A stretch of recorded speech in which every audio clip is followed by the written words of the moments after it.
Hello everyone, आज हम discuss करने जा रहे हैं एक नया टॉपिक जिसका नाम है संबंध बोधक। सबसे पहले हम चर्चा करेंगे कि संबंध बोधक किसे कहते हैं।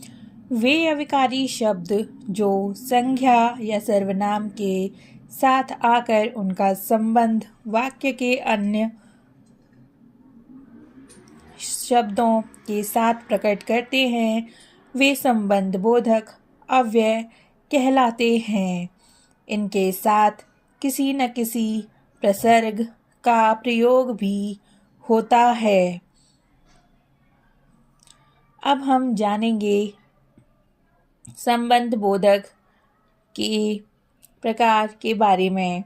प्रयोग की दृष्टि से संबंध बोधक को दो वर्गों में विभाजित किया जा सकता है। संज्ञाओं की विभक्ति या प्रसर्ग के आगे आने वाले शब्द। उदाहरण के तौर पर वाक्य है, बच्चे महल के भीतर तक चले गए। उपयुक्त वाक्य में के भीतर संबंध बोधक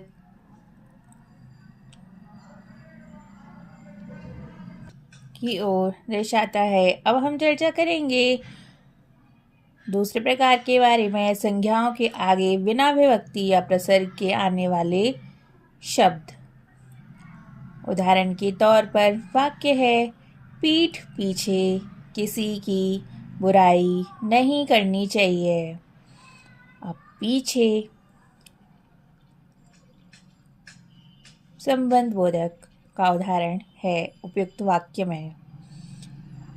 अब हम जानेंगे अर्थ के अनुसार संबंध बोधक के भेद। अर्थ के अनुसार संबंध बोधक को निम्नलिखित रूपों में विभाजित किया जा सकता है।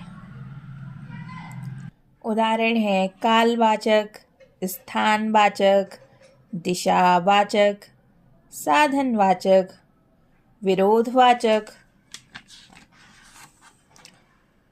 समानतावाचक, हेतुवाचक, संबंधवाचक, विषयवाचक, संग्रहवाचक, व्यतिरेकवाचक, तुलनात्मक एवं वे निम्नवाचक। सबसे पहले हम जानेंगे कि कालवाचक के अंतर्गत कौन से संबंध बोधक शब्द आते हैं। कालवाचक में निम्नलिखित जैसे कि के पश्चात, के बाद, के पहले, के पूर्व, के अंतर्गत इत्यादि शब्दों का प्रयोग होता है।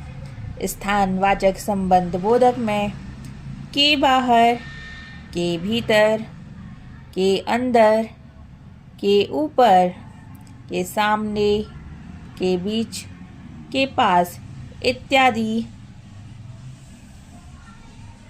शब्द आते हैं।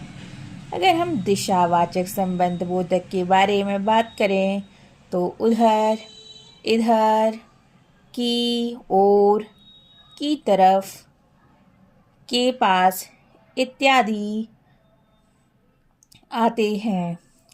अब हम बात करेंगे साधनवाचक के बारे में। इसके अंतर्गत के सहारे, के द्वारा, के चारों ओर, के जरिए इत्यादि आते हैं। अगर हम बात करें विरोधवाचक की तो विरोधवाचक के अंतर्गत के भीतर, के खिलाफ, के प्रतिकूल इत्यादि शब्द आते हैं। अब हम बात करेंगे समानतावाचक के बारे में। समानतावाचक में की तरह, के सामने, के सदृश, के तुल्य के बराबर इत्यादि शब्द आते हैं। अगर हम चर्चा करें हेतुवाचक के बारे में, हेतुवाचक के अंतर्गत के कारण, के लिए, के मारे इत्यादि आते हैं। अब हम बात करेंगे संबंधवाचक के बारे में।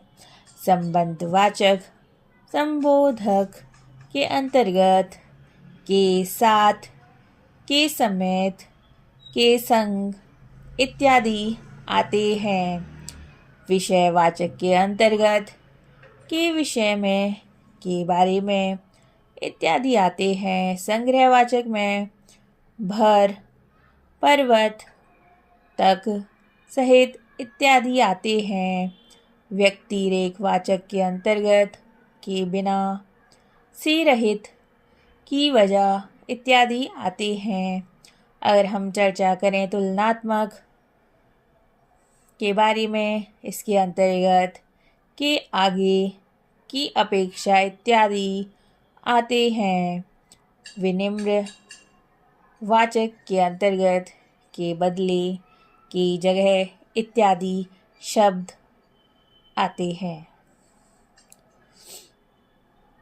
तो आज हमने जाना संज्ञा या सर्वनाम का वाक्य के अन्य शब्दों से संबंध जोड़ने वाले शब्द संबंध बोधक कहलाते हैं। ये काल, दिशा, स्थान, संग, विरोध, तुलना इत्यादि साधनों का बोध कराते हैं।